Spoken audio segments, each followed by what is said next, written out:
저번 시간에 예고했던 것처럼 EBS 교재가 수능에 어떻게 연관될지 작년에 난이도가 좀 있었던 두 지문을 가지고 얘기를 한번 해보겠습니다. 일단 첫 번째 지문은요, 오답률이 가장 높았던 지문이죠. 비트겐슈타인의 지문인데, 실제로 작년에 기억을 더듬어 보면 그 수능의 23번 문제 그대로 번호 매겨져 있습니다. 23번 문제하고 24번 문제가 오답률 2등, 3등이었던 것 같아요. 그죠? 오답률이 높았던. 아픈 기억이 되살아나시죠? 자, 요 문제가 실제로 이제 EBS 교재에 300제의 두 번째 지문이었습니다. 4페이지 펼쳐보시면 나오죠, 그죠? 300제의 두 번째 지문에 유사하게 하나 나와 있고, 그 다음에 인터넷 수능에서도 208페이지, 작년 206페이지였죠, 그죠? 206페이지에 유사한 지문이 나와 있습니다. 이 두 지문을 바탕으로 해서 출제자 선생님이 실제로 이제 수능 지문을 이렇게 고쳐 놓았고 문제를 이렇게 만들어냈는데, 실제로 기억해보면 이 1페이지에 있는 지문의 세 번째 문단이 제일 핵심이었습니다. 그러니까 실제로 세 번째 문단을 정확하게 읽어내지 못하니까, 세 번째 문단을 정확하게 읽어내지 못해서 23번하고 24번 문제를 좀 많이 틀린 것 같다라는 느낌이 드는데, 어떻게 해볼까요? 수능 지문을 먼저 한번 읽어볼까? EBS 지문들을 먼저 한번 읽어볼까? 뭘 먼저 읽어볼까? 쌤, 이게 고민이었는데, 뭐부터 읽어볼까? 좋아요. EBS 지문을 먼저 읽어봅시다, 그러면. 먼저 EBS 지문을 가지고 기억을 한번 해봤다가, 그럼 여러분하고 이제 문제 푸는 순서가 동일하잖아.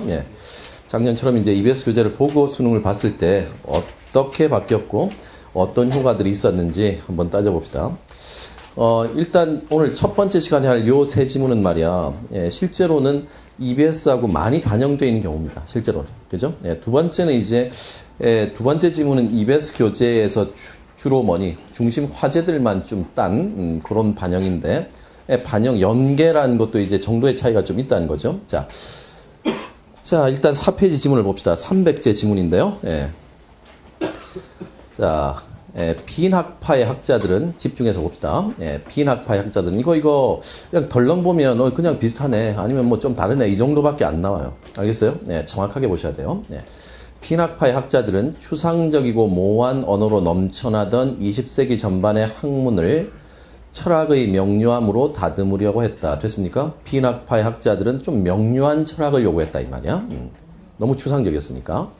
모든 명제는 참과 거짓을 검증할 수 있을 때만 논의의 대상이 될 수 있다고 생각했던 그들은, 비인학파 학자들은 모든 명제는 참과 거짓으로 검증할 수 있을 때만 논의의 대상이 될 수 있다고 생각했던 그들은 자신의 정신적 아버지로 아인슈타인과 러셀 그리고 비트겐슈타인을 꼽았는데, 특히 비트겐슈타인은 그들에게 큰 영향을 미쳤다. 됐습니까? 그러니까 지금 비인학파의 철학에 큰 영향을 미쳤던 사람이 비트겐슈타인이다 라고 얘기하면서 이젠 나문단부터 이제 비트겐슈타인에 대해서 얘기가 시작되겠죠. 그죠? 자, 그러면 아무래도 그럼 비트겐슈타인도 뭐하고 연결될 수 있겠어?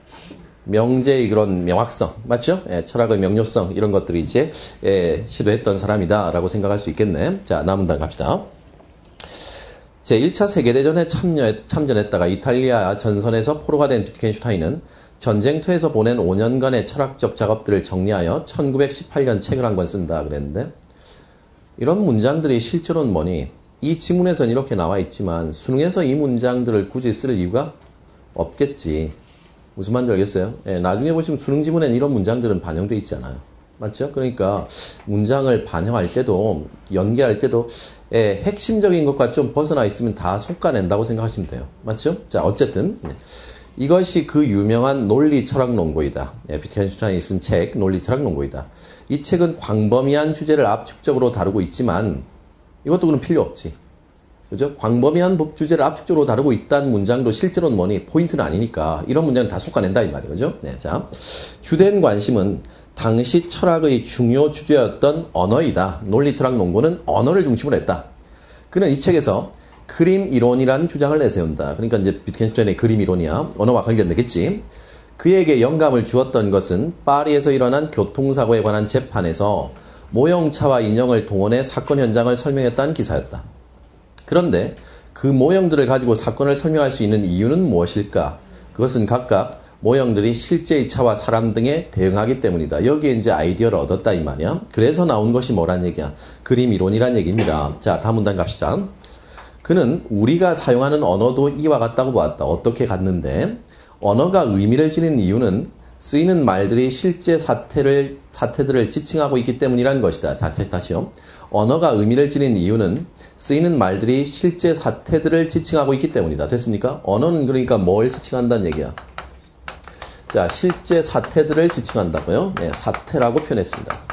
자, 언어는 명제로 이루어져 있으며, 자, 언어는 뭐로 이루어져 있고? 네, 명제로 이루어져 있어. 네, 언어는 명제로 이루어져 있으며, 네, 세계는 가능한 사태들로 이루어져 있다. 세계는 실제 사태. 이게 이제 그럼 이건 뭐 조금 애매하지? 실제로는 그죠? 깔끔하게 쓰려면 뭐니? 언어하고 뭐가 연결돼 있고, 세상하고 연결되고, 맞죠? 이 세상이라는 것은 그럼 뭐니? 실제 사태들로 되어 있다. 이렇게 쓰는 것이 깔끔한 건데, 이건 좀 이제 벗어나 있었잖아. 그죠? 근데 수능에서는 이걸 이제 뒤바뀌어서 깔끔하게 만들었습니다. 알겠어요? 수능 지문에서 나중에 보시면 알겠지만. 자.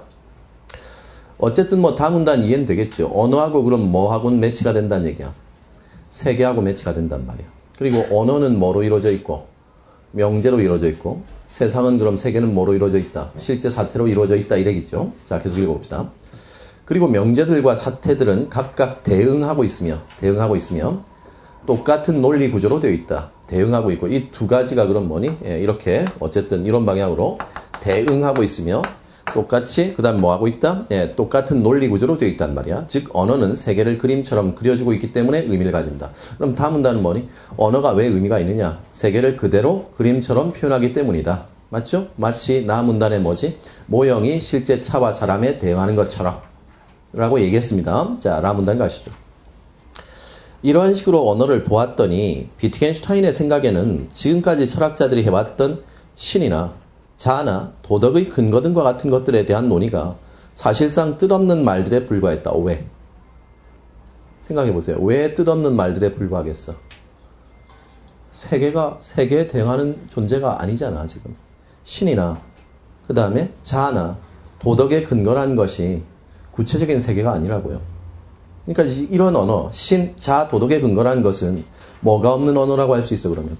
세계와 대응되지 못하는 언어라고 얘기할 수 있는 거잖아. 맞죠? 네, 세계와 대응되지 못하는 언어라고.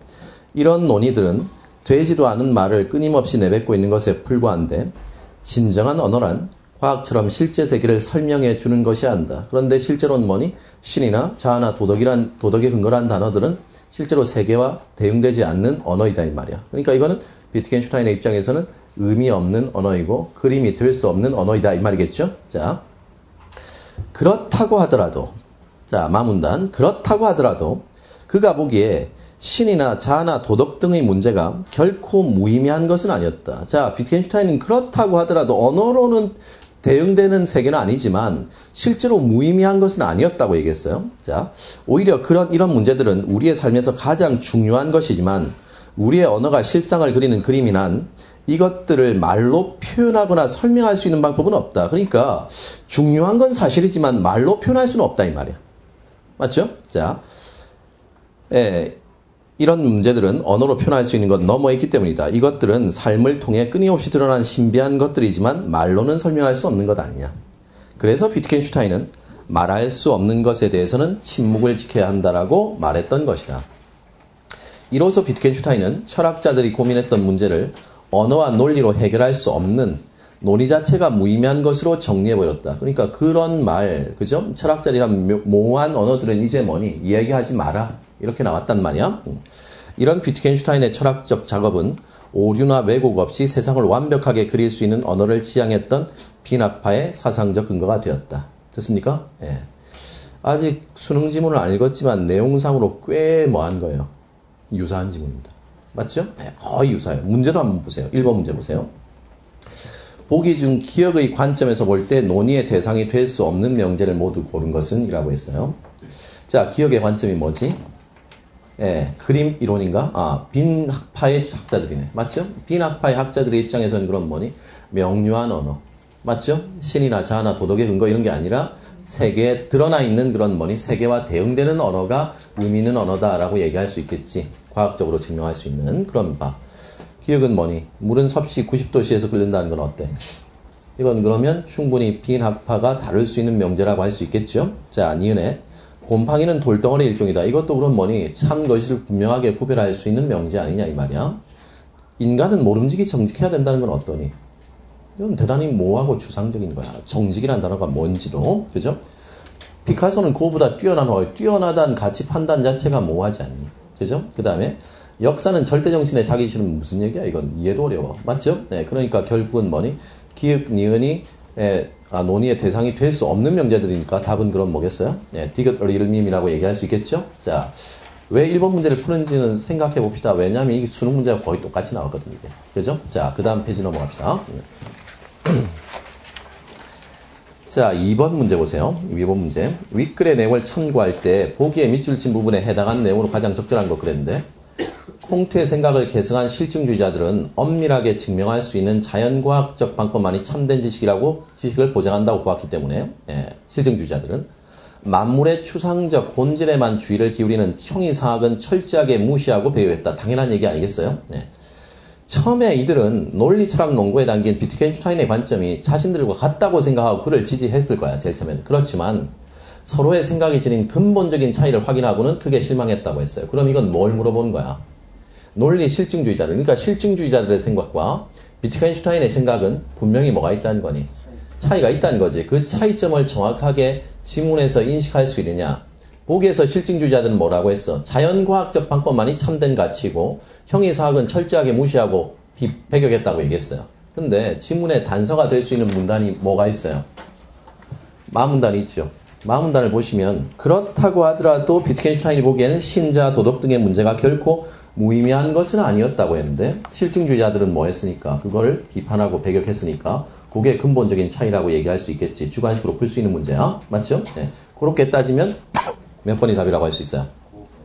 5번이라고 얘기할 수 있어요? 실증주의자들과 달리 비트겐슈타인은 신비한 것들이 존재와 중요성 자체를 부정한 것은 아니었다. 됐죠? 이게 됐나요? 자, 3번 문제 위글을 읽고 니은에 대해 이해한 것으로 가장 적절한 것 그랬는데 니은이 그림 이론입니다. 가장 적절한 것. 철학의 가장 중요한 도구가 언어란 이론이군. 실제 세계와 언어가 각각 대응한다는 이론이군. 언어는 고유한 논리 구조를 지니고 있어야 하는 이론이군. 언어가 세계의 불합리성을 은폐하는데 한 종류의 언어만으로는 세계를 충분하게 설명할 수 없다. 그냥 단순하게 3번 문제는 뭐예요?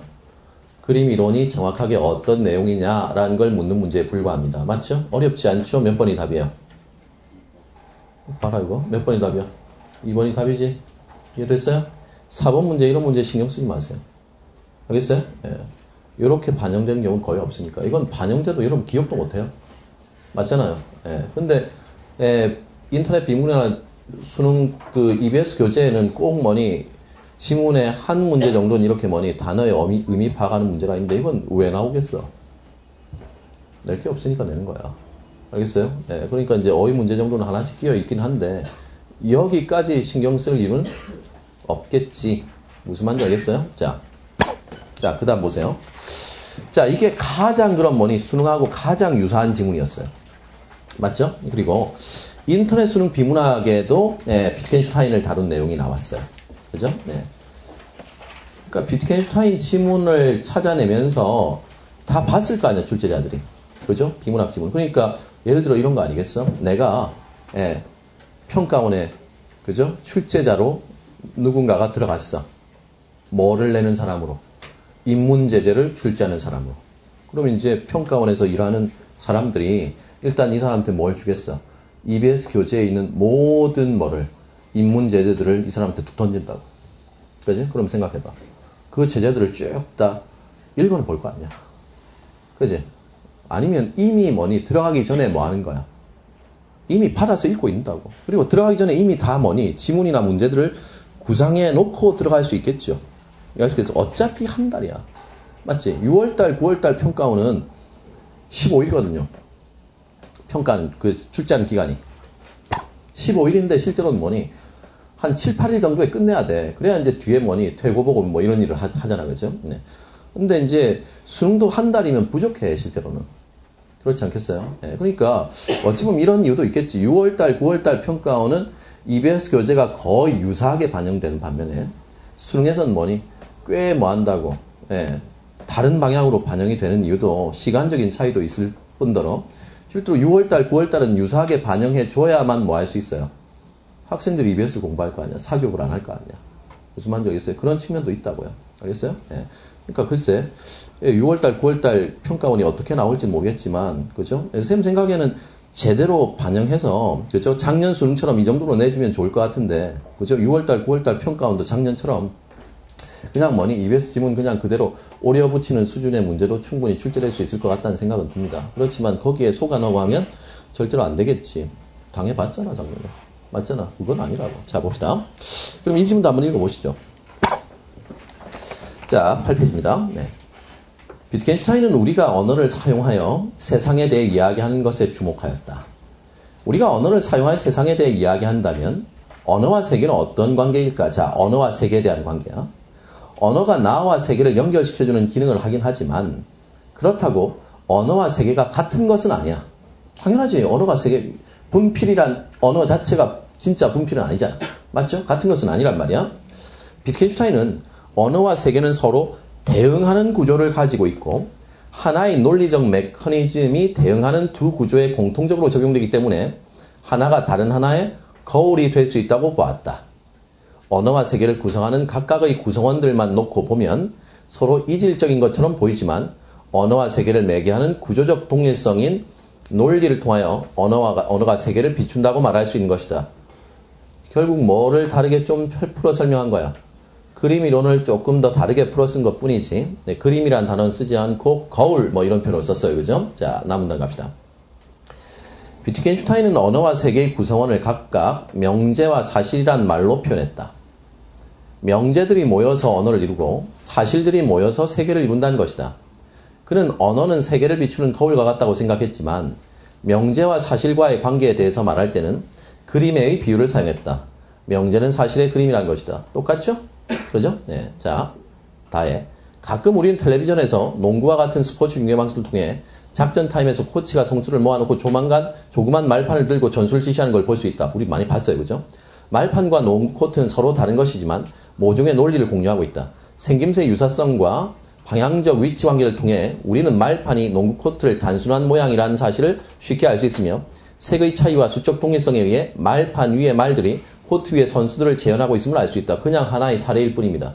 맞죠? 네, 마찬가지로 언어도 그럼 뭐다? 세계를 이런 식으로 뭐한다? 언어와 세계가 대응한다. 이런 얘기를 하고 싶은 거지. 자, 마지막 문단이요. 비트겐슈타인이 명제, 사실 사이의 관계에서 주목한 것 역시 그러한 구조적 동일성이다. 명제와 사실 사이에서도 구조적 동일성이 있기 때문에 명제는 사실을 재현할 수 있다는 것이다.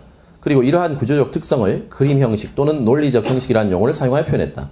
비트겐슈타인의 입장은 명제와 사실은 논리적인 형식을 공유하고 있기 때문에 명제가 사실을 대리하여 명제가 사실을 재현하여 사람들로 하여금 실제 세계에서 벌어지는 일들을 이해하고 의사통할 수 있도록 한다는 것이다. 그리고 논리적 동일성이 공유되는 관계는 명제와 사실 사이로 국한되므로 사실이 아닌 것에 대해서는 재현할 수 없다는 것이다. 이 지문은 그럼 비트겐슈타인의 뭐에 대해서 아주 자세하게 설명한 거야. 그림 이론에 대해서만 국한해서 아주 사실적으로 자세하게 설명한 거지. 근데 내용 자체가 대단히 뭐예요? 유사하지 않겠어요? 여러분들이 인문제재 출제자라고 생각해 보세요. 그죠? 예, 끌린다고요. 요 지문 출제하면, 깔끔하게 출제하면 괜찮겠다라는 생각을 한단 말이에요. 무슨 말인지 알겠어요? 자, 그 다음 봅시다. 뒤에. 문제 보세요. 몇 문제만 풀어봅시다. 네. 일단 1번만 풀어보시죠. 보기에 대한 비트겐슈타인의 반응으로 가장 적절한 것은 그랬는데, 선이란 무엇인가라는 물음에 공리주의자 벤담은 쾌락을 가져다주는 행위가 선이다라고 대답했다.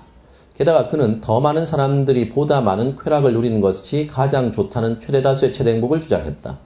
그 결과 벤담의 공리주의는 종종 돼지의 철학이라고 비판받았다. 왜? 쾌락을 추구하니까. 어떤 종류의 쾌락이건 많이 얻을수록 좋다는 것은 쾌락에도 질적 차이가 있어 저급한 쾌락과 고상한 쾌락을 나눌 수 있다고 믿는 일부 철학자들에게 배부른 돼지보단 불만족한 소크라테스가 되는 것이 낫다는 유명한 말을 남기게 했던 것이다. 자, 지문하고는 전혀 뭐한 거예요? 직접적인 내용상의 관련은 없습니다. 맞죠? 네, 그래 놓고 나서 보기에 대한 비트겐슈타인의 반응으로 가장 적절한 것은 이라고 얘기했거든요. 그죠? 비트겐슈타인의 반응으로. 그럼 봐. 1번 선지 봐. 벤담은 객관적 사실에 어긋나는 말을 하였으므로 그러한 말은 거짓이라고 할 수 있다. 비트겐슈타인 이거 참 거짓을 판명할 수 없지 않느냐. 그죠? 언어하고 1대1로 뭐하지 않는다. 선이라는 것, 쾌락이라는 것, 대응되지 않는 거 아니냐. 이런 식으로 생각했겠지. 이번 선지 봐. 벤담은 대응하는 사실을 찾을 수 없는 말을 했으므로 그러한 말은 무의미하다는 문장이라고 할 수 있겠다. 이건 어때요? 이게 바로 비트겐슈타인의 생각이라고 얘기할 수 있겠죠. 예, 그러니까 1번 문제도 결국은 뭐 물어보는 문제야. 지문에서 비트겐슈타인의 그 그림 이론을 정확하게 뭐 했느냐, 이해했느냐 정도 수준의 문제입니다.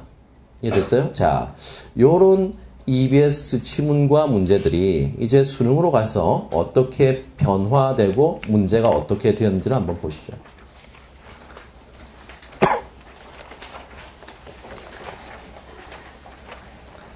자, 봅시다. 여러분 작년 한번 기억해 보세요. 요즘은 딱 봤을 때 읽어본 것 같다는 생각은 들었지. 맞지? 비트겐슈타인. 그죠? 읽어본 것 같다는 생각은 들었어. 내용도 거의 뭐하니? 유사해. 일단 한번 보자고. 그죠? 근데 실제로 23번이나 24번의 정답률이 50, 60% 정도였다고. 이해했겠어요? 50, 60% 정도였다고. 심지어 어떤 말 들었냐면 그 이영덕 평가 이사님이 계시지? 아니? TV에 잘 나오시잖아. 그분이 김 선생 EBS 그 지방 애들 큰일 났어 이렇게 얘기하는. 가끔 이제 지방 설명을 자주 다니시니까 어떤 학교에서는 말이야 EBS 교재를 놓고 문제 가지고 1번이 답이면 1번 선지만 외우라고 난리야. 이건 말이 안 되는 얘기잖아. 그죠? 그러니까 EBS가 반영된다고 해서 그런 식으로 반영되는 건 절대 아니잖아요. 그죠? 자, 어쨌든 한번 봅시다. 비트겐슈타인이 1918년에 쓴 논리 철학 논고는 빈학파의 논리 실증주의를 비롯하여 20세기 현대 철학에 큰 영향력을 주었다. 문장 자체가 이제 깔끔해지지. 수십 번 다듬었기 때문이야. 자, 그 다음 보세요. 그는 많은 철학적 논란들이 언어를 애매하게 사용하여 발생한다고 보았기 때문에 언어를 분석하고 비판하여 명료화하는 것을 철학의 과제로 삼았다. 됐습니까? 그러니까 비트겐슈타인의 대강의 철학적인 관점을 일단 적어줬어요. 첫 번째 문단에서. 그죠? 명료한 것을 철학의 과제로 삼았다. 자, 다음 문단 갑시다. 그는 이 책에서 논리철학 논고에서 언어가 세계에 대한 그림이란 그림 이론을 주장한다. 이 이론을 세운데 그에게 영감을 주었던 것은 교통사고를 다루는 재판에서 장난감 자동차와 인형들을 사용한 모형을 통해 사건을 설명했다는 기사였다. 본 적 있잖아 지금. 맞죠? 그런데 모형을 가지고 사건을 설명할 수 있는 이유는 무엇일까? 그것은 모형이 실제의 자동차와 사람 등에 대응하기 때문이다. 그는 언어도 이와 같다고 보았다. 언어가 의미를 갖는 것은 언어가 세계와 대응하기 때문이다. 다시 말해서 언어가 세계에 존재하는 것들을 가리키고 있기 때문이다. 언어는 명제들로 구성되어 있으며 세계는 사태들로 구성되어 있다. 그리고 명제들과 사태들은 각각 서로 대응하고 있다. 읽어봐도요. 문장이 딱 떨어지지 않나요? 문장이 질펀질펀하게 길지 않아요. 그죠? 짧은 문장으로 탁탁 끊어진다고. 맞죠? 자, 이처럼 언어와 세계의 논리적 구조는 동일하며 언어는 세계를 그림처럼 기술함으로써 의미를 가진다. 지문을 정확하게 EBS 교재를 봤다면 가문단, 나문단 정도는 충분히 뭐 할 수 있어요? 이해할 수 있다고. 기억이 날지 문제일 수도 있겠지 물론. 그죠? 이해할 수는 있어요. 그죠? 자, 다음 문단 갑시다. 그림 이론에서 명제에 대응하는 사태는 사실이 아니라 사실이 될 수 있는 논리적 가능성을 의미한다. 자, 어느 두 지문에서도 있었던 내용이 아닙니다. 아시겠어요? 결국은 이 독해에서 20몇 번 문제, 아까 말했듯이 23번 문제와 24번 문제, 특히 24번 문제는 사고력을 묻는 문제이고 23번 문제도 결국은 뭐야? 다문단 때문이거든. 알겠어요? 그러니까 봐. 가나 문단은 EBS 교재를 충분히 읽었으면 뭐니? 그냥 쭉쭉 읽힌다고. 맞죠? 우리 시간 간격을 거의 안 두고 읽긴 하지만. 맞죠? 그래서 훨씬 더 효과적으로 읽힐 수는 있겠지만 쭉쭉 읽히게 돼 있어요. 그죠? EBS를 완벽하게 분석했다 하더라도. 자, 하면 쭉쭉 읽히게 돼 있다고. 자, 봅시다. 다음 문단.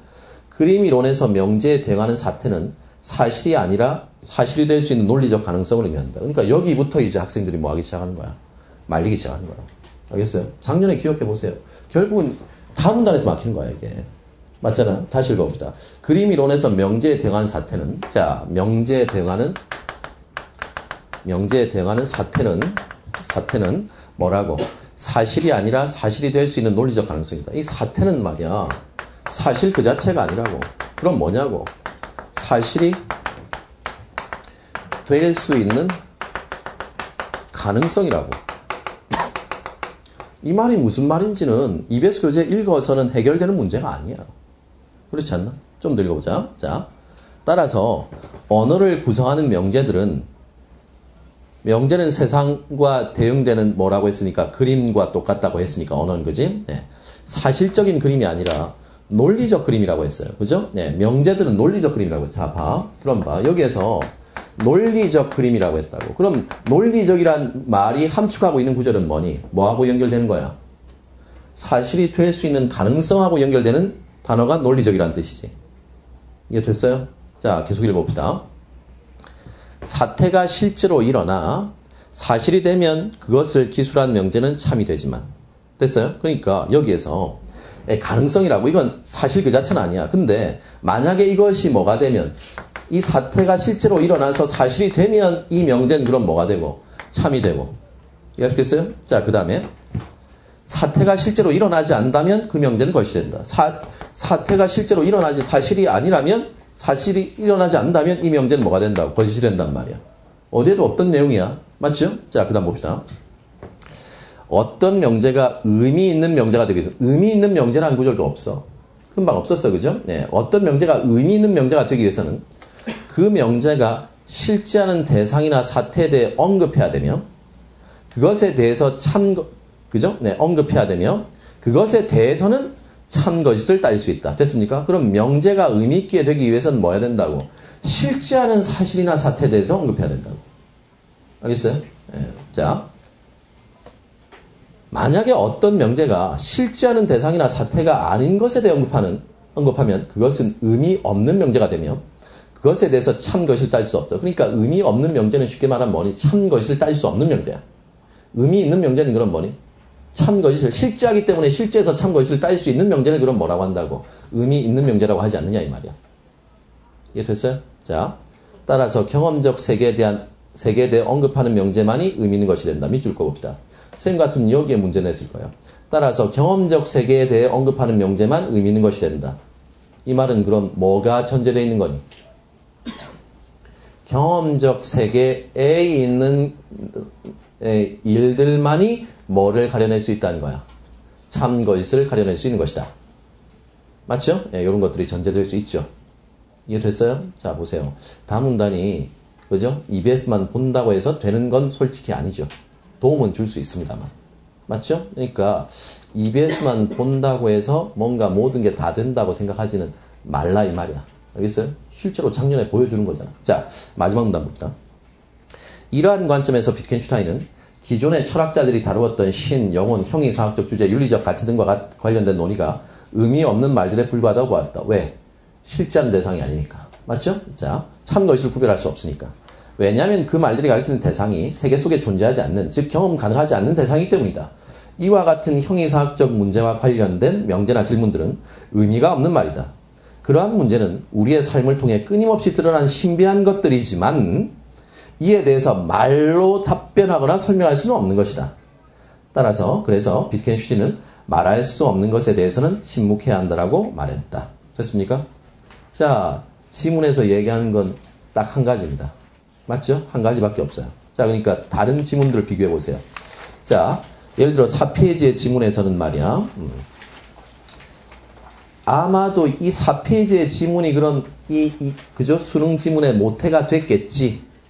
그런 생각을 할 수 있지. 자, 여기에서 봐. 비낙파 어쩌고 저쩌고 하는 건 다 뺐습니다, 주로. 그죠? 그냥 비트겐슈타인이 비낙파에 영향을 주었다 정도지. 그 다음에 비트겐슈타인의 삶의 경험들 5년간의 그죠? 전쟁터에서 보는 이런 거 다 뺐어요. 맞죠? 명료하게 했습니다. 그리고 마문단 보세요. 마문단도 실제로 한 가지를 얘기한 데서 사족처럼 튀어나와 있는 지문이잖아, 지금. 마문단이. 그래서 지문에서는 이것도 다 빼버렸어요. 이해하시겠어요? 그러니까 수능 지문이 얼마나 명쾌하고 깔끔한가 이런 걸 통해서 보여줄 수 있습니다. 이게 바로 윤문의 과정이란 말이야. 무슨 말인지 알겠어요? 자, 그러니까 물론 EBS 교재가 도움이 되겠죠. 그리고 수능 지문도 도움이 안 된다는 얘기는 전혀 할 수 없어. 맞죠? 비트겐슈타인을 모르는 사람이 이 지문 앞에 있는 지문을 EBS 교재를 안 읽었던 학생과 이 비트겐슈타인에서 EBS 지문을 좀 읽었어 라는 학생은 이 지문을 대할 때의 그 친숙도에서는 어마어마한 차이가 나요. 맞죠? 예, 친숙도에서는 어마어마한 차이가 나지만 과연 다문단을 어떻게 독해할 것인가가 실제로는 점수를 가르는 핵심이었다고. 맞죠? 예, 그러니까 보면 다 된다는 건 아니지 않느냐 이 말이야. 일단 가장 유사한 지문이에요. EBS 지문하고. 자, 24번 문제부터 보자. 윗글로 미뤄볼 때 비트겐슈타인이 보기와 같이 말한 이유로 가장 적절한 거 그랬어. 쌤은 24번 문제 그날 작년 수능날 11일 7일이었지? 작년 수능 11일이었나? 수능이? 11일이었나? 작년 수능날 보면서 이 문제 감동을 했어요. 이야, 정말 제대로 한번 문제 냈구나. 그런 생각했는데 그래도 답이 너무 선명해서 애들이 별로 틀릴 것 같지가 않다라고 스스로 판단했는데 이게 아마 오답률 2위였죠. 그죠? 자, 보세요. EBS 교재하고는 전혀 관계없는 내용이야. 그죠? 읽어봐도 이 문제는 절대 풀 수 없어. 그렇지 않나? 자, 봅시다. 비트겐슈타인이 이와 보기와 같이 말한 이유 그랬어. 사다리를 딛고 올라간 후에 그 사다리를 던져버리듯이 내 책 논리 철학 논거를 이해한 사람은 거기에 나온 내용을 버려야 돼. 왜? 이 책의 내용은 의미 있는 언어의 한계를 넘어선 거기 때문에. 그럼 의미 있는 언어의 한계를 넘어섰다는 것은 무슨 얘기야? 이것도 그럼 다문단 독해하고 연관되지. 이해하시겠어요? 그럼 이 말은 뭐니? 이 책의 내용은 실제 현실에 있는 세계를 뭐하는 게 아니라고. 현실에 있는 세계를 다루는 내용이 아니란 말이야. 그렇잖아. 그리고 이 책의 내용을 가지고 경험적으로 참 것을 구별할 수 있는 것도 아니란 얘기겠지. 맞죠? 의미 있는 언어의 한계를 넘어선 거기 때문에 엄밀하게 보면 말할 수 있는 것의 범주에 속하지 않는다. 그러니까 읽고 버려라 라고 얘기했단 말이야. 비트겐슈타인 스스로가. 그럼 1번 선지방. 자신이 내세웠던 철학의 과제를 넘어선 주제들을 다루고 있기 때문에 1번 선직을 모호하게 읽어낼 수 있어. 그죠? 철학의 과제를 넘어서는 주제다. 자신이 내세웠던 철학의 과제를 넘어서는 주제라고. 알겠어요? 넘어서는 주제를 다루고 있기 때문이다. 맞나? 자신이 내세웠던 철학의 목표를 넘어선 주제야. 과제, 목표, 목적. 맞죠? 그런 맥락은 아니지 않니? 이해하시겠어요? 지금도 1번이 헷갈릴 거야. 그지? 잘 봐야 돼. 자, 객관적 세계에 존재한 대상을 과학적으로 분석하고 서술하고 있기 때문에 왜 버려? 맞지? 말이 안 돼. 3번에 실제한 대상이 아니라 논리적으로 가능한 사태에 대해서 기술하고 있기 때문이다. 아니, 논리적으로 가능한 사태도 충분히 버릴 게 아니야. 맞죠? 자, 4번에 경험적 세계가 아니라 언어와 세계의 논리적 관계에 대해 언급하고 있기 때문이다. 핵심은 뭐니? 경험적 세계를 언급하고 있는 게 아니기 때문이다. 맞죠? 그래서 답이 4번이잖아. 이해됐나? 5번에 가는 기존 철학자들이 다뤘던 형이상학적 무릎에 관념적으로 말도 안 되지 이건. 그죠? 기존 철학자들의 질문에 관념적으로 답하고 있던 전혀 논지와 관계없어요. 답은 딱 보이거든 4번이. 알겠어요? 지금만 잘 읽고 생각을 정확하게 하면. 근데 그냥 EBS 문제를 그냥 풀어댄다고 해서 실제로 뭐니? 24번 문제 푼 데는 EBS 교재 전혀 도움이 안 돼. 그렇잖아. 스스로 한번 생각해봐. 선생님이 지금 우기고 있는 건 아니잖아. 맞죠? EBS 교재 도움이 된다고. 근데 완벽한 건 아니다 이 말이야. 알겠어요? 24번 문제 푸는 데는 EBS 교재 도움 안 돼. 맞잖아. 그죠? EBS 교재가 다가 아니란 얘기야. 23번 문제 보자. 기역, 니은의 관계에 해당하는 것만을 보기에서 있는 대로 고른 것은 그랬어. 기역과 니은의 관계야, 관계. 그러면 모형과 사건은 어떤 관계에 있었어? 서로 뭐 하는 관계야? 대응하는 관계였지. 서로 대응하는 관계였다고. 자, 그럼 봐. 1번에 기역에 언어와 세계는 서로 대응하나? 맞지? 명제와 사태 서로 대응하나? 명제와 사태. 언어들은 명제로 이루어져 있고 사태들은 세계는 사태들로 이루어져 있고 각각의 명제와 각각의 사태로 그럼 뭐 하는 거니? 대응하는 거 아니야. 디귿. 논리적 그림, 의미 있는 명제. 자, 봐. 논리적 그림이라는 건 비유적 표현이지만 이건 언어야 아니면 세계야? 언어지. 의미 있는 명제도 언어야 세계야? 언어지. 대응돼? 말이 안 되잖아. 근데 학생들이 몇 번 써서 말이 틀리니? 4번 써서 숱하게 틀렸어. 그지? 왜? 다문단 정확한 독해 안 되면. 알겠어요?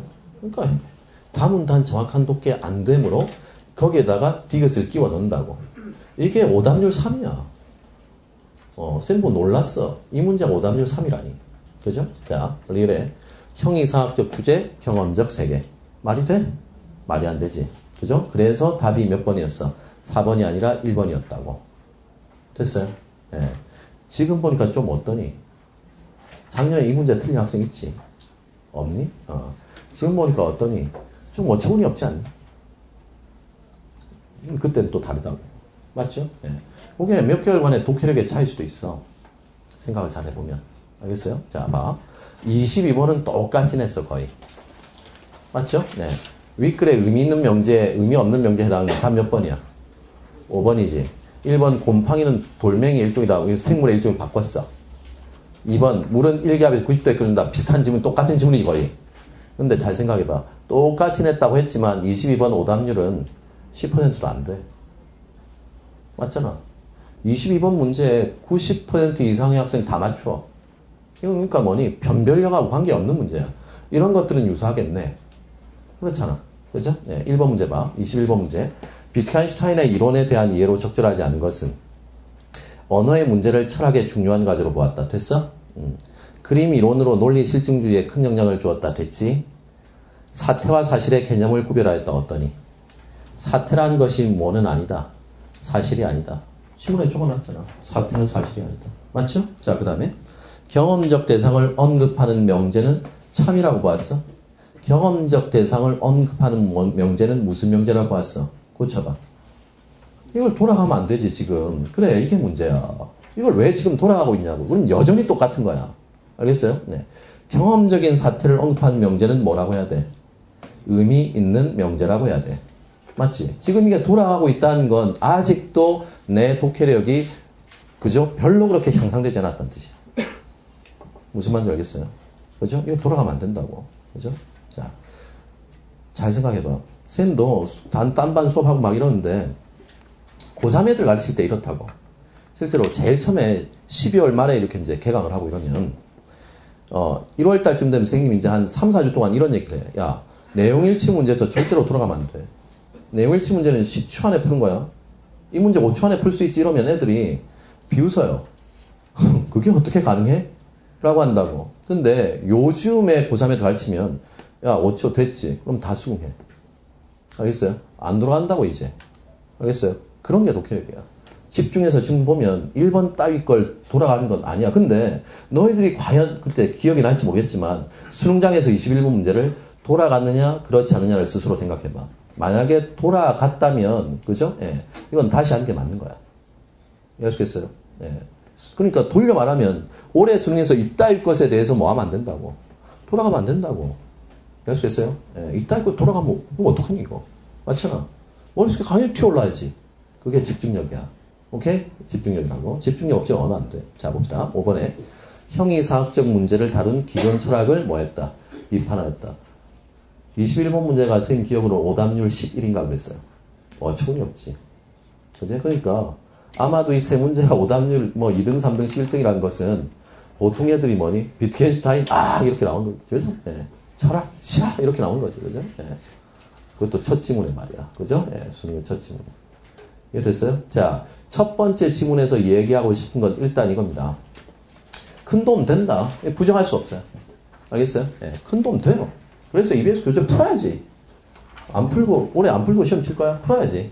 근데, 궁극적으로 결정적인 순간에서 이게 다는 아니다는 얘기지. 아시겠어요? 예, 결정적인 순간에서 다는. 결국, 24번 문제, 이런 문제를 내는 것은 평가원에서도 뭐니? 예, 아마도 작년의 과정을 생각하면 6월달 평가원 1등급 98, 9월달 평가원 1등급 98이니까 조금 난이도 있게 내야 된다고 생각했겠고, 그 이유가 뭐니? 너무 EBS 교재하고 유사한 걸 문제를 냈다고 생각했을 수도 있지. 그죠? 근데 이제 1%를 만들려고 하다가 보니까 조금 더 어려워진 거지, 실제로. 1%가 아니고 0.몇 %였잖아. 0.2몇 %였잖아. 그죠? 예, 수만점이. 네, 그런 것처럼.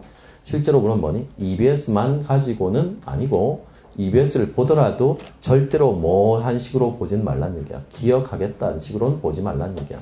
하나하나 정확하게 이해하고 보세요. 그죠? 예. 그런 것들을 바탕으로 해야 실제로 뭐니? 다문단이 정확하게 읽히고, 다문단에서 파생된 뒤에 두 문제가 명쾌하게 풀릴 수 있지 않느냐, 이 말이야. 무슨 말인지 알겠어요? 예, 그렇게 읽어내도록 하세요. 됐습니까? 자, 그 다음 지문 봅시다.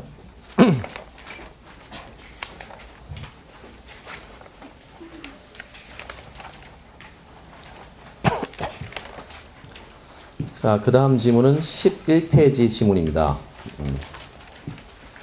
자, 11페이지 지문은 기억나시죠? 그죠? 네. 작년에 언어학제재 지문입니다. 맞죠? 언어학제재 지문이고요.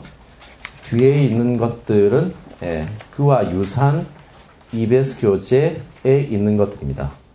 됐습니까? 자, 이번엔 그럼 순서를 좀 바꾸어서 일단 11페이지 지문부터 정확하게 한번 살펴보도록 하죠. 이해됐어요? 자, 집중해 봅시다. 11페이지 지문은 여러분들이 지금 봐도 이 11페이지 지문의 논리적 흐름은 분명히 뭐 해야 돼요?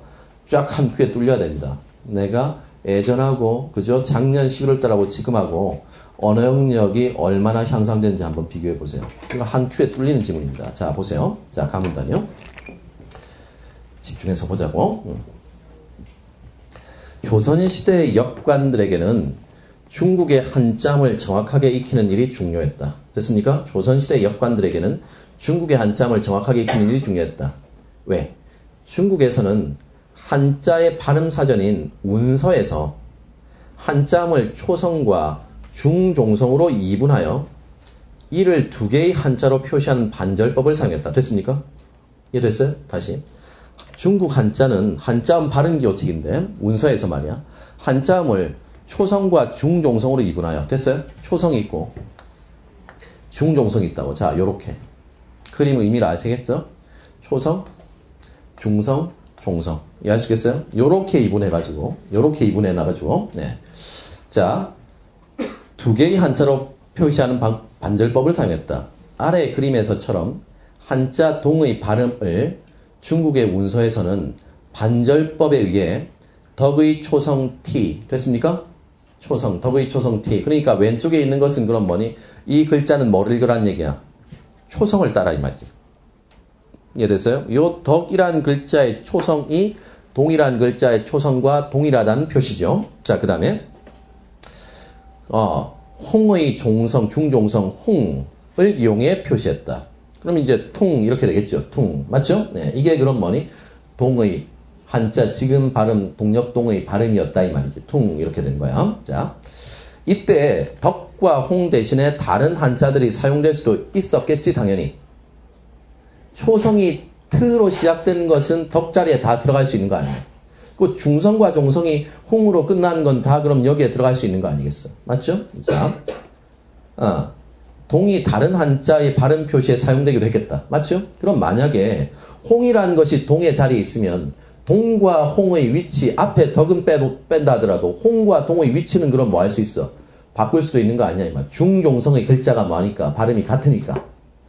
자, 이러한 발음 표시 방식은 조선의 역관들이 중국의 한자음을 학습하는데 효율적이지 못했다. 됐습니까? 그럼 이제 생각해봐야지. 이 문제도 상당히 좋은 문제였어요.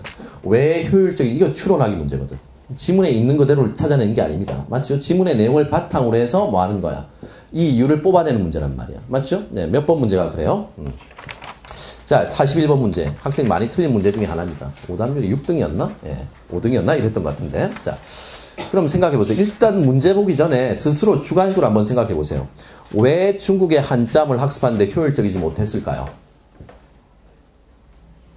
왜 못했을까? 일단 지금 이 조선시대 역관들은 뭐가 궁금한? 이 표를 그대로 보면 이 동일한 글자의 발음이 궁금한 거야.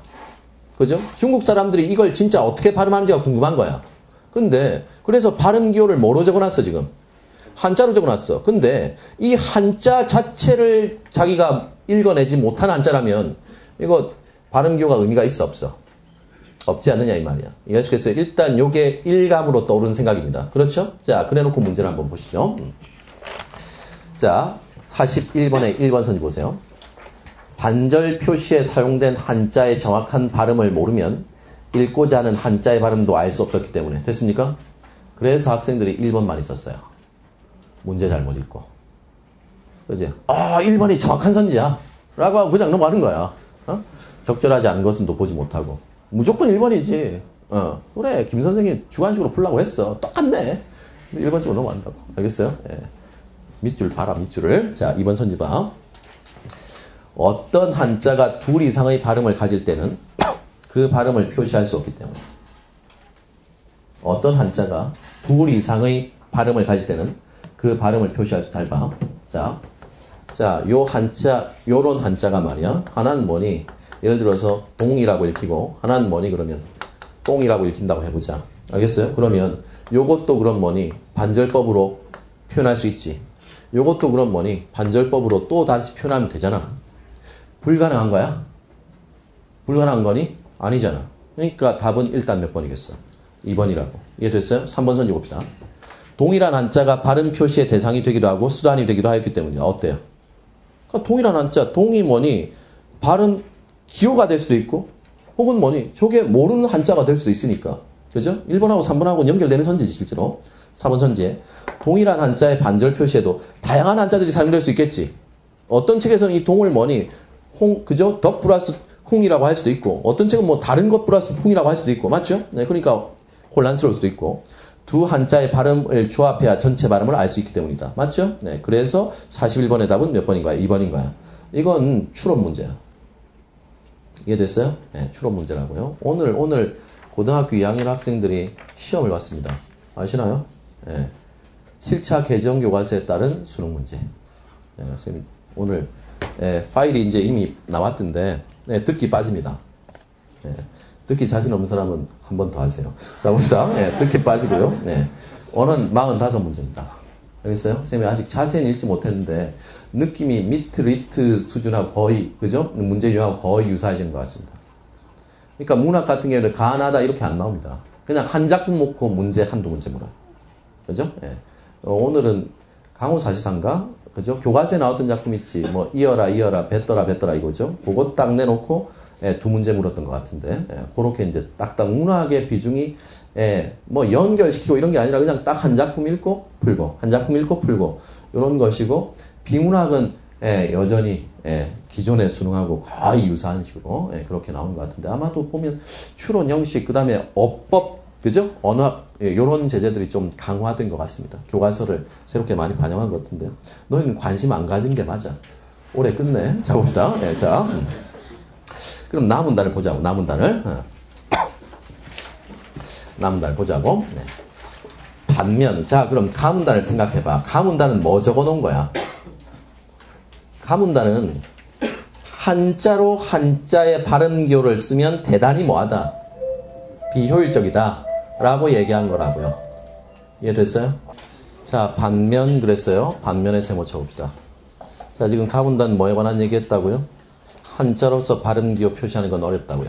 맞죠? 남은단 갑시다. 반면 사성통해와 같은 조선의 운서에서는 한글로 발음을 표시했고 학습자들은 이를 통해 비교적 정확한 중국의 한자음을 익힐 수 있었다. 됐습니까? 어차피 목적은 뭔데? 중국의 한자음을 어떻게 읽느냐는 건데 가문단에서는 뭐로 읽으니까 한자로서 한자음을 읽으니까 불편했는데 이제 사성통해와 같은 책에서는 뭐로서 발음기호를 표시하니까 한글로 표시하니까 훨씬 더 효과적이더라 이 얘기하고 있습니다. 맞죠? 자, 사성통해는 한자 동의 발음을 한글 둥으로 표시했는데 이는 음소 문자인 한글의 표현성을 이용해 중국의 한자음을 적은 것이다. 됐습니까? 그럼 여기에 힌트가 나와 있습니다. 왜 편해졌는가? 왜 훨씬 더 효과적이었는가? 그건 뭐 때문이야? 한글이 뭐이기 때문이야? 음소 문자인 한글의 표음성 때문에 이게 핵심적인 구절입니다. 알겠어요? 그러니까 가문단은 그죠? 한자의 발음기호인데 한자의 발음기호를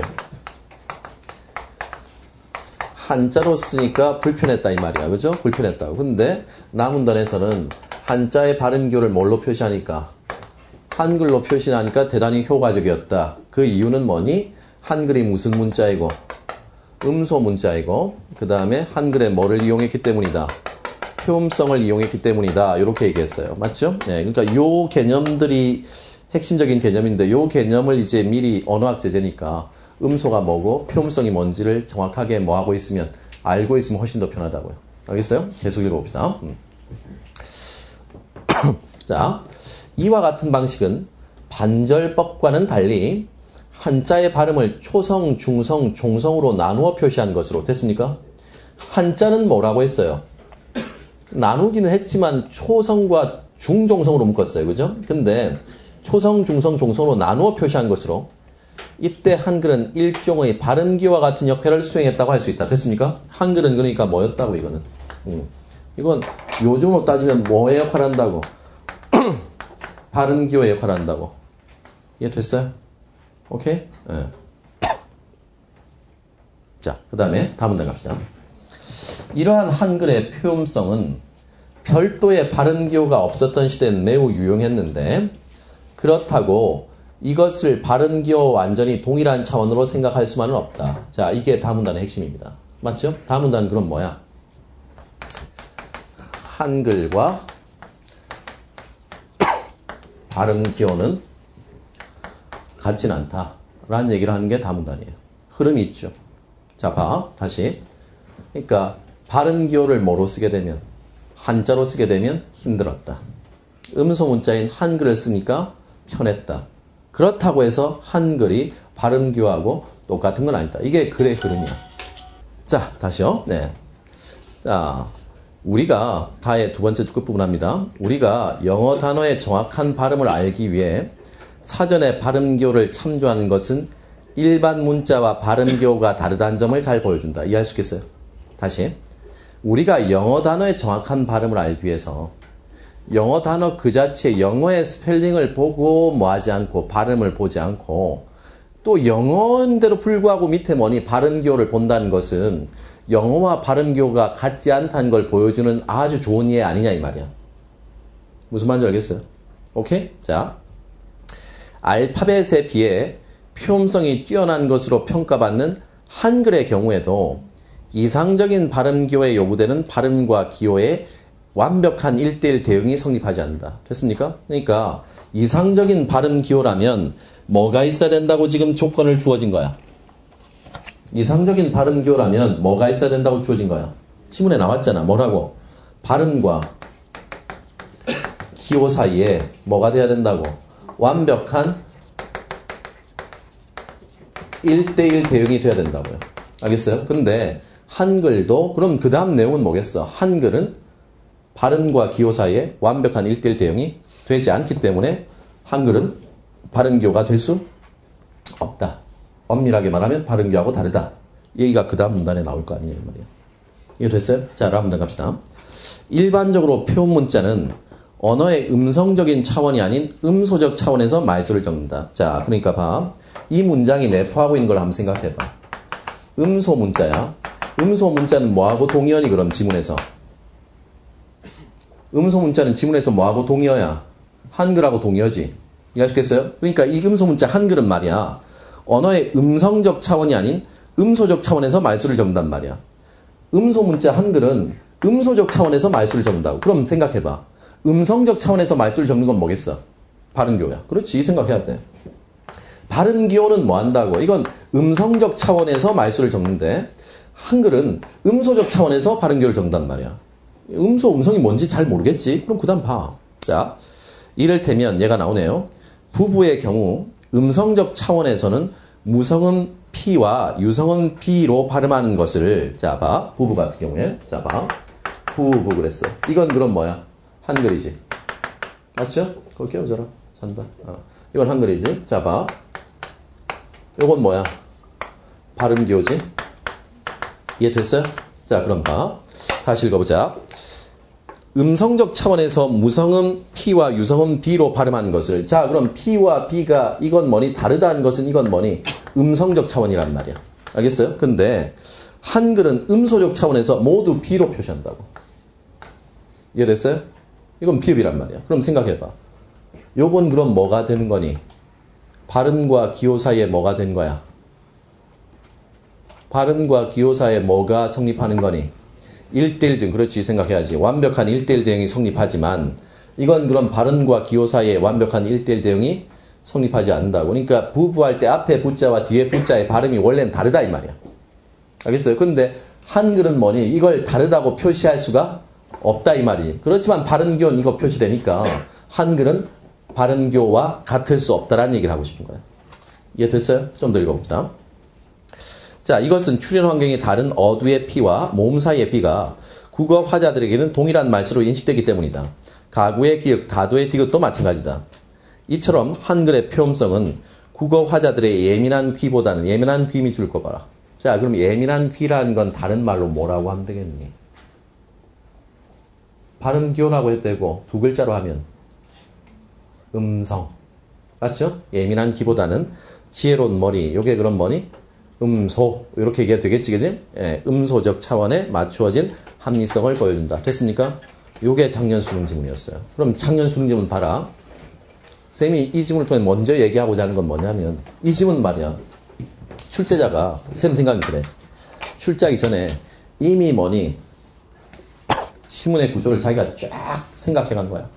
알겠어요? 이게 지문의 구조야. 다시 자 봐. 제일 처음엔 뭐라고? 그럼 한자는 그럼 무슨 문자라고 할 수 있나? 한글은 무슨 문자야? 표 문자야. 한자는 무슨 문자야? 표의 문자지. 그러니까 봐. 표의 문자로 발음기호를 적는 것은 가당치도 않는 일이다. 맞죠? 두 번째 문단에. 그래서 뭐니? 한글인 표음 문자로 발음기호를 적으니까 제대로 되더라. 그러나 문자하고 발음기호는 아무리 표문자라 하더라도 발음기호하고는 뭐하다? 다르다. 발음기호하고 그죠? 표문자가 같을 리는 없다. 그 이유는 음소와 글자 사이가 음성과 글자 사이가 1:1 대응이 되지 않기 때문이다. 요게 이 지문의 흐름이야. 알겠어요? 요 흐름을 딱 맞춰놓고 좀 이따 보겠지만 EBS 교재에서는 요게 맞는 소재만 탁탁탁 갖다 붙인 거야. 알겠어요? 그러니까 EBS 교재는 이런 흐름의 지문은 아무것도 없어. 알겠어요? 일단 문제부터 봅시다. 자, 42번 문제. 일반 문자와 달리 국제 음성기호는 발음과 기호가 1:1로 대응한다. 지문에 있었어, 그지? 발음기호는 발음과 기호가 1:1로 대응한다고. 자, 다음과 같은 말소리를 한글과 국제 음성기호로 표기한 것이다 그랬어. 자, 그럼 생각해봐. A는 뭐지? 한글이야. A는 그럼 뭐야? 표음 문자라고 얘기할 수 있고. B는 뭐야? 발음기호야. 됐어요? 그럼 이 지문은 뭐와 뭐의 차이점에 대해서 포인트를 맞춘다니? 표음 문자와 발음기호가 어떻게 갖고 다른가에 대해서 물어보고자 하는 거야. 고궁이 크다 이 내용 자체는 전혀 중요하지 않아. 맞죠? 그럼 1번 선지 봐.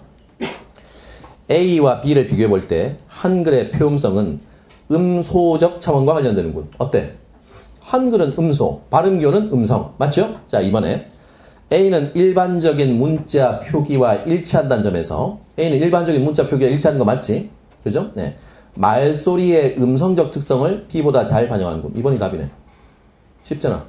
맞죠? 3번에 A는 음성이 아니라고. 음성적 차원을 잘 반영하는 건 뭐라고 했어? 발음기호라고 했잖아. 맞지? 맞잖아. 발음기호는 뭐? 음성. 맞죠? 네. 발음기호는 음성. 그 다음에 한글은 뭐? 음소. 그럼 이번 선이 봐. A는 한글이야. 일반적인 문자 표기와 일치한다는 점에서까지는 좋아. 맞죠? 그런데 말소리의 음성적 특성을 B보다 잘 반영하는 건가? 음소적 특성을 뭐 잘 반영한다 이렇게는 말이 될지 몰라도. 맞죠? 그러니까 답은 몇 번이야? 2번이지. 적절한 것은 1번. 네. 네, 자 봅시다. 네. 1번. 네. 선생님 문제를 잘못 읽었네. 자, 3번 봅시다. A의 기역은 B에서 두 개의 기호에 대응하지만 A의 기역은 B에서 두 개의 기호에 대응한다. 어때? 실제로 지문 잘 읽으면 1번으로 끝낼 수도 있어, 그지? 실제로는. 자, A의 기역은 B의 두 개의 기호에 대응하지만 어때? 고궁할 때 앞에 고는 K에 뒤에 궁은 G에 대응했지? 두 기호의 출현 환경은 같군. 두 기호의 출현 환경은 같나? 아니지. 출현 환경이 다르니까 글자도 다를 거 아니야. 맞죠? 4번에 A의 이응은 B를 참조해 볼 때 발음과 기호가 1:1로 대응하는 구문인데 고궁할 때 웅은 말이야. 그 밑에 G, U 다음에 이제 뭐니? G자 거꾸로 적어놓은 것처럼 요거하고 동그라미하고 대응되는 건 맞아. 근데 고궁 이 할 때 이의 동그라미는 이건 음성이 있는 거야, 없는 거야? 그냥 형식적으로 붙여놓은 글자일 뿐이야. 그러니까 1대1로 대응한다고 얘기할 수 있어, 없어? 없어. 자, 5번에 B는 단어의 의미를 고려하여 표기했다는 점에서 A에 비해 표음성이 있는, B는 단어의 의미를 고려해서 표기한 거 아니야. 맞죠? 네, 그래서 42번의 답은 1번이지. 자, 그 다음에 40번 문제 보자. 윗글의 내용과 일치하지 않은 것은 그랬는데 중국에서는 한자의 발음을 한자를 이용해 표시했었다. 안 돌아가도 되지? 사성통해에서는 반절법으로 한글의 발음을 표시했다. 말이 돼? 어처구니 없지? 네, 답 몇 번? 2번. 지금 문제 잘 읽었지? 자, 봅시다. 3번에. 조선시대 역관들의 외국 학습에도 한글이 상대했다. 맞죠? 나의 사성통해. 조선시대 한글은 한자에 대해 발음교의 역할을 수행했다. 맞죠? 그 다음에 5번에. 이상적인 발음교는 발음과 기호가 1대1로 대응한다. 맞죠? 지금 계속 봐도 수능 문제는 정말 깔끔해요. 맞죠? 군더더기가 없어. 맞지? 자, 봅시다. 그럼 EBS 교재를 보자고요. 작년에 이것과 관련된 지문이 일단 14페이지에 있는데요. 인터넷 수능 비문학 168쪽입니다. 이거 관련이라고 할 수도 없어. 소재만 딴 거야. 한번 읽어보자. 문제는 안 풀 거예요. 지문만 한번 읽어봅시다. 아, 참. 요건 설명하고 넘어가자. 음소는 뭐니? 음소는 뭐야? 음운하고 똑같은 말이야. 기역, 니은, 아, 야. 이렇게. 그죠? 예. 이해하시겠어요? 음운하고 똑같은 말이라고. 네. 그래서 한글은 무슨 문자? 음소 문자. 이해하시겠어요? 예. 영어도 그럼 무슨 문자야? 음소 문자지. 그죠? 예. 혹시 아니? 일본어는 무슨 문자야? 가나는 뭐야? 이건 음절 문자야. 이해하시겠어요? 그러니까 일본어는 초성, 중성, 종성의 체계로 구성되어 있지 않아. 맞죠? 그냥 글자 하나가 뭐니? 발음 하나야. 이해하시겠어요? 예, 그렇게 되어 있다고. 그러니까 일본에서는 강이란 이 글자가 뭐니? 하나의 글자야, 그냥. 이해됐어요? 예, 그러니까 이건 음절 문자라고 한다고. 그죠? 예.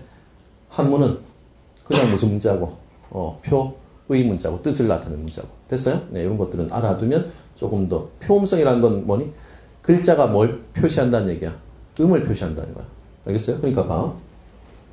글자가 이렇게 있으면, 자, 글자는 뜻도 있고, 뭐하고도 연결돼? 소리, 발음하고도 연결되겠지? 그럼 봐. 표음 문자는 글자가 뭐하고 연결된다는 얘기야? 요놈하고 연결된다는 거야. 그러니까 글자를 보면 뭘 할 수 있다는 거야, 적어도. 비슷하게 발음을 할 수 있다는 거야. 한글, 한자 같은 경우는 글자가 뭐하고 연결돼 있어? 뜻하고 연결돼 있어. 그래서 한자는 뭐야? 그 글자를 읽는다고 발음할 수 있어? 없어? 없어. 그건 외워야 되는 거야. 맞죠? 예. 그 대신 중국 사람들하고 얘기할 때 한자를 쓰면 뜻은 뭐 할 수 있어? 통할 수는 있겠지. 말은 못해도. 이게 이제 무슨 문자라는 얘기야? 표의 문자라는 얘기야. 그러니까 문자가 뜻을 표시하느냐? 표의 문자. 문자가 음을 표시하느냐? 표 문자. 이해됐어요? 네, 이런 것들은 알아두면 좋겠네요. 자, 그러면 14페이지 봅시다. 국어는 일찍부터 음절 개념이 중시되어 온 언어이다. 음절 개념. 국어에서 음절에 대한 인식은 훈민정음에서 증거를 찾을 수 있다. 음절이 뭐야? 음절. 아까 뭐가 음절 문자라고 했어? 일본어가 음절 문자라고 했어. 글자 하나가 음절이야. 알겠어요? 글자 하나가 음절이라고. 자, 국어는 일찍부터 음절 개념이 중시된 언어이다. 국어에서 음절에 대한 인식은 훈민정음에서 증거를 찾을 수 있다. 초성, 중성, 종성이라는 용어 자체가 하나의 음절을 전제로 한 것이기 때문이다. 됐어요? 무슨 말인지 알겠나? 그러니까 봐. 국어는 지금 이 지문에서는 국어란 건 뭐 중심의 글자라고 얘기한 거야? 음절 중심의 글자라고 얘기한 거야. 왜 이런 증거가 되느냐? 자, 봐. 그러면 강이라고 했다면 요건 뭐니? 초성, 중성, 종성이라는 건 음절의 제일 처음, 제일 가운데, 제일 마지막이란 뜻이니까 이걸 초중종으로 얘기했다는 것도 결국 뭐니? 기본적인 틀은 어디에 있다는 걸 얘기하는 거야. 음절에 있다는 뜻이라는 거니까. 무슨 말인지 알겠어요? 자, 이 지문 기억도 안 나지? 자, 계속 읽어봅시다. 자, 하나의 음절이 하나의 글자로 표기된 것은 국어 화자가 파악한 발화의 기본 단위가 음절이었기 때문이라고 생각된다. 따라서 모든 발화는 음절 단위로 인식되고 표기되었다. 그렇다면 국어에서는 음운들이, 음운이라는 건 그럼 뭐니? 글자 하나하나야. 그러니까 기역, 니은, 자음, 모음 이런 게 이제 하나의 음운이고 이 음운과 동의어가 뭐야? 음소야.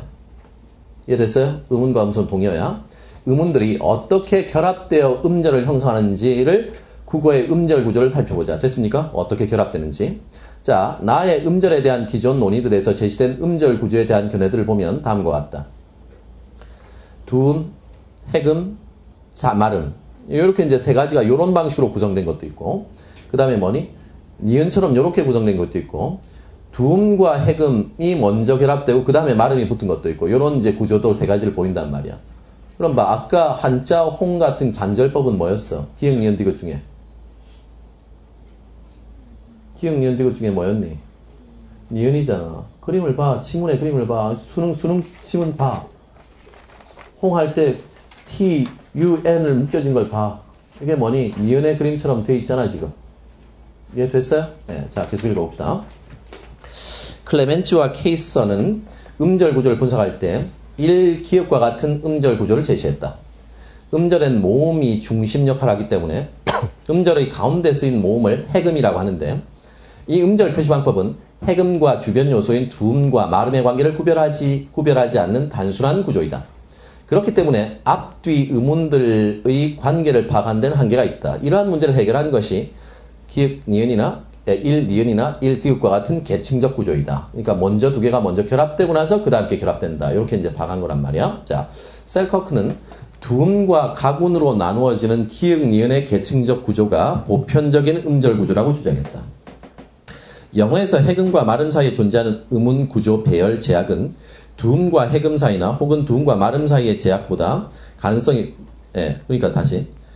두음과 해금 사이나 혹은 두음과 말음 사이의 제약보다 가능성이 더 크며 많은 언어에 보편적으로 나타냈다는 것이다. 중국어에서도 한자음의 정확한 표기를 위하여 일찍부터 반절법을 사용하였는데 하나의 음절을 반절상자와 반절하자로 이분하여 금을 밝혔다. 예를 들어 동, 그죠? 덕홍과 같이 덕의 성모 티와 성모라는 건 이제 뒤에 나와 있잖아요. 그죠? 두운이란 뜻입니다. 운모는 가군이란 뜻이겠죠.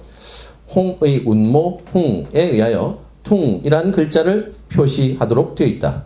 반절 가운데 성모를 표시한 글자를 반절상자라고 하고 반절하자라고 한다.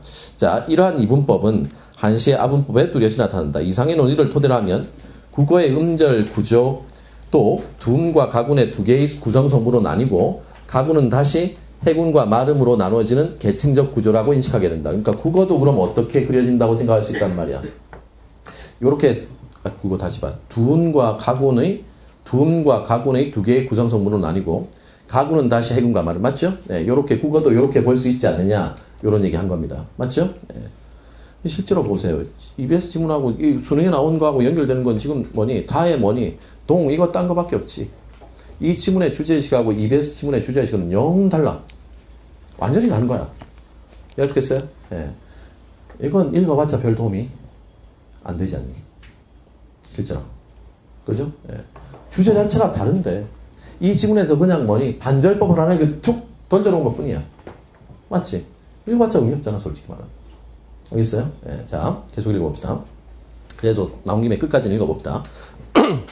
그러나 국어는 두음과 구별되는 가군이 하나의 구성 성분으로 이루어진 음절 구조를 가졌다고는 볼 수 없다. 두음과 구별되는 가군이 하나의 구성 성분으로 이루어진 음절 구조를 가졌다고 볼 수 없다. 무슨 말이냐? 국어의 음절의 일부를 반복하여 의미 차이를 나타내는 다음과 같은 중첩 현상이 있다. 국어에는. 자, 둥실, 두둥실. 자, 덩실, 더덩실. 아삭, 아사삭. 부릉, 부르릉. 잘 보세요. 여기에서 얘기하고자 하는 바가 뭐냐? 이걸 잘 생각해봐. 자, 봐. 칠판을 보세요. 어차피 공부하는 거니까 잘 봐. 둥실을 두둥실이라고 표현했다는 건, 자, 봐. 이 결합이 어떻게 돼 있다는 거냐? 이런 얘기야. 디귿 플러스 웅으로 결합돼 있다는 거냐? 아니면 두 플러스 웅으로 결합돼 있다느냐? 이런 얘기거든. 지금 이 지문에서는 앞에서는 우리 국어도 이렇게 구성되어 있다고 생각한다는 것은 이건 그럼 뭐니? 이건 그럼 둥시로 따지면 디귿 플러스 웅으로 구성되어 있다고 생각하는 거잖아. 이해하시겠어요? 그렇지만 우리 국어에 이런 예를 봐라 이 말이야. 이게 나눠질 때 이렇게 나눠지지 않느냐? 맞죠? 두둥실. 그러니까 요게 독립돼서 따로 튀어지진 않냐. 그러니까 필자가 하고 싶은 궁극적인 얘기는 국어는 이런 구조가 아니라 어떤 구조다. 이런 구조로 돼 있다고 봐야 되지 않느냐. 라는 얘기를 하고 싶은 게 이 지문의 내용이잖아요. 쌤 말 이해되세요? 오케이? 초성, 중성, 종성이 어떻게 묶음으로 나눠질 수 있느냐. 이해됐나? 오케이? 졸지 마라. 헤이. 네, 자, 봅시다. 네. 눈만 감고 있어서 따릅니다. 자, 봅시다. 위에 예를 볼 때, 기억에서와 같이 형태소의 맨 앞 위치에 그 형태소의 첫 음절을 두음 플러스 해금을 복사하여 가져다 놓은 중첩 현상도 있고, 니은과 같이 형태소를 분리시켜 그 사이에 그 형태소와 마지막 음절인 두음 플러스 해금을 복사하여 중첩 현상을 나타내는 경우도 있다. 중요한 것은, 공통점은 이과 니은에 보듯이 음절의 일부가 반복되는 경우는 두음과 해금이 하나의 단을 이루면서 반복되고 말음은 제외되고 있다는 사실이다. 금방 선생님 설명한 거잖아. 그죠? 자, 이것은 국어의 음절 구조에서 두음과 해금이 하나의 구성 성물을 이루고 있다는 것을 보여주는 증거라 할 수 있다. 그러니까 우리 국어는 이렇게 구성되어 있는 게 아니라 이렇게 일단 한 묶음은 나눠져 있고 그 다음에 받침이 따로 붙은 것이다. 이해됐어요? 이렇게 봐야 된다 이 말이지. 한글을 가르치는 방법에서도 두음과 해금의 결합이 우선한다는 증거를 찾을 수 있다. 아이들에게 한글을 가르칠 때 가나다라처럼 잠과 몸을 결합하여 연습을 먼저 시키잖아. 맞죠? 네. 그래 놓고 나서 그것이 어느 정도 습득되면 받침의 결합을 가르친다고. 맞죠? 네. 그죠? 이런 식으로 가르치는 거니까.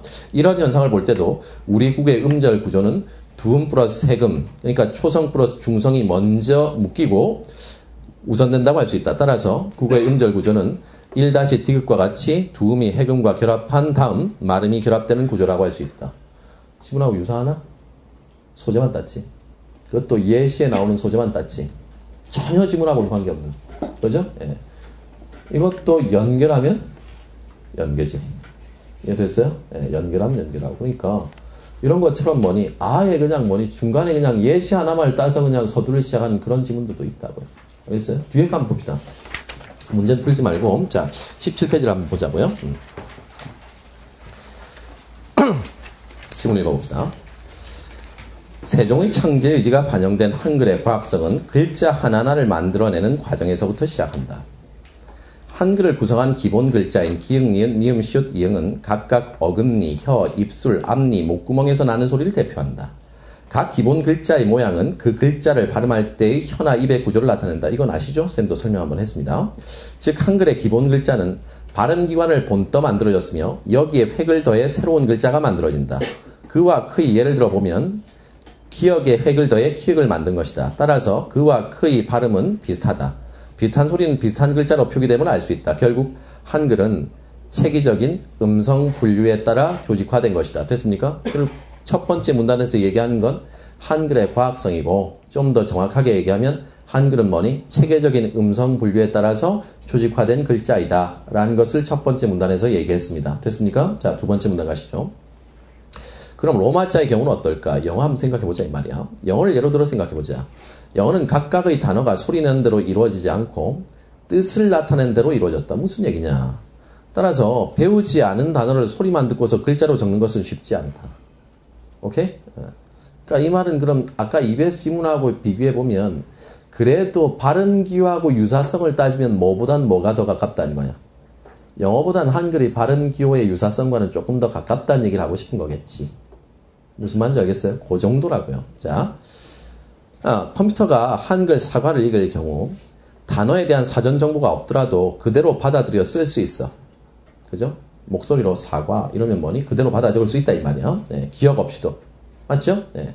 그렇지만 애플을 읽을 때는 A의 경우만 보더라도 이게 A, 아, 에, 에 등 다양한 발음으로 읽기 때문에 어떻게 써야 할지 애매할 것이라고. 그러니까 컴퓨터가 기억을 하지 않고 그냥 발음을 그대로 듣고 스펠링으로 바꾼다면, 철자로 바꾼다면 이게 쉽지 않을 거다 이 말이야. 그죠? 물론 화용론, 파닉스 이런 것들이, 그죠? 파닉스 이런 것들이 있긴 하지만, 그죠? 쉽지는 않을 거란 말이에요. 그죠? 계속 읽어봅시다. 컴퓨터가 애플로 읽는다는 것을 알고 있다면 문제가 없겠지만, 모르는 상태에서는 애플인지 에이플인지를 알 수 없다. 따라서 컴퓨터에 입력된 단어를 음성으로 바꿀 경우, 로마자로 입력된 문자보다 한글로 입력된 문자들의 작업이 더 쉽고 편리할 것이다. 정보화 시대를 대표하는 컴퓨터 음성 합성 분야에 로마자보다 한글 문서가 더 유리하다고 하는 것은 이 때문이다.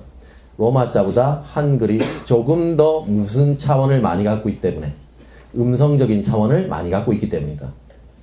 이해됐어요? 내용상으로는 약간 유사한 지문입니다. 맞죠? 네. 자, 다음 문단 봅니다. 또 한글은 정보 검색에도 유리하다. 인터넷에 공개된 수많은 정보를 활용하기 위해서는 원하는 정보를 찾기 위한 고차원의 검색 방법이 필요하다. 만약 컴퓨터가 사용자들이 찾는 정보가 무엇인지 이해한 후 검색한다면 정확한 결과를 보다 빠르게 찾을 수 있을 것이다. 한글의 특징인 음절 모아쓰기는 의미를 알아야 정보를 처리할 수 있는 자연어 검색에 효과적으로 이용될 수 있다. 영어의 unhappy는 언어를 분석하기 위해서 두 글자를 위한 두 번의 탐색 작업을 거친다. 이에 비해 한글은 불행이란 단어는 한 번의 분리 작업으로 끝난다. 불은 세 음소로 이루어져 있지만 한 음절로 구성되어 있기 때문에 각 음소들을 낱낱이 분석할 필요가 없다. 무슨 말인지 알겠어요? 오케이? 그러니까 봐. 그럼 영어에서 말이야. 자연 검색이란 게 뭐냐면 이런 거지. 영어에서는 그러면 만약에 이게 이제 나누려면 일단 요렇게 해서 끊어서 한번 검색해보고 요렇게 끊어서 검색해보고 요렇게 끊어서 검색해보고 하겠지만 그죠? 다양하게 검색해봐야 되겠지만 우리 국에서 불행 이러면 이미 글자 자체가 뭐 돼 있단 말이야. 끊어져 있단 말이야. 알겠어요? 그래 음절 차원으로 딱 끊어져 있으니까 훨씬 더 뭐니 탁탁 구해서 바로 찾아내기가 상당히 편하지 않느냐 이런 얘기입니다. 그러니까 정보 검색에도 유리하다는 거지. 쭉 다 지금 뭐니 한글의 우수성에 관해서 얘기하고 있는 질문이야. 맞죠? 실제로는 자 다양하게 자 예, 풀은 세 음소로 이루어져 있지만 한 음절로 구성되어 있기 때문에 각 음소들을 낱낱이 분석할 필요가 없다. 이처럼 한글의 음절 모아쓰기와 문자 구성 원리를 잘 살펴보면 한국어의 자연어 처리가 어떤 언어보다도 우수함을 증명할 수 있는 것이다. 자, 라에 현재 우리는 언어 사이의 장벽을 넘어 국제적 교류를 확대하려는 시대에 살고 있다.